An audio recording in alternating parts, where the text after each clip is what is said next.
తెలంగాణలో 4 జిల్లాల్లో fake medical practitioners ఎవరైతే ఉంటారో, డాక్టర్ సర్టిఫికేట్ లేకుండా డాక్టర్స్‌లా ట్రీట్మెంట్ చేస్తుంటారో, వాళ్ళపైన రైడ్స్ జరిగాయి.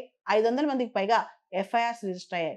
సిద్దిపేట, రంగారెడ్డి, నల్గొండ, గ్రేటర్ హైదరాబాద్ ఈ ప్రాంతాల్లో ఈ నకిలీ డాక్టర్స్ పైన రైడ్స్ జరిగాయి. అసలెవరు ఈ నకిలీ డాక్టర్స్? వాళ్ళు ఇంతకుముందు ఎక్కడో నర్స్‌గానో లేదా కాంపౌండర్‌గానో పనిచేసుంటారు. ఒక డాక్టర్ దగ్గర పనిచేసిన తర్వాత కొంతకాలం ప్రాక్టీస్ చేసి కాస్త అనుభవం సంపాదించి సెపరేట్‌గా క్లినిక్ పెట్టుకుంటారు. ప్రజలు అక్కడ ఆ ప్రాంతంలో ఉన్న పల్లెటూరులో ఉన్న ప్రజలు వాళ్ళు డాక్టర్ అనుకుంటారు. యాక్చువల్లీ వాళ్ళకి ఎంబీబీఎస్‌లో గ్రాడ్యుయేషన్స్ ఏమి ఉండవనమాట.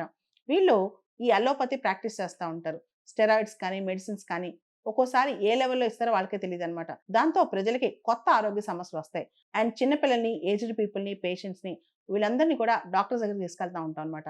ఎవరైతే ఎక్స్‌పీరియన్స్ లేకుండా లేదా ప్రాపర్‌గా స్టడీ లేకుండా డాక్టర్స్ ఉంటారో వాళ్ళు ప్రాణాలతోనే చెలగాటం ఆడుకుంటా ఉంటారనమాట. సో, దీనికి సంబంధించి తెలంగాణకు సంబంధించిన తెలంగాణ మెడికల్ కౌన్సిల్ వాళ్ళు పోలీసులకి రిపోర్ట్ ఇస్తే, పోలీసులు దాదాపు 500 మంది నకిలీ డాక్టర్స్‌ని పట్టుకొని కేసులు నమోదు చేశారు.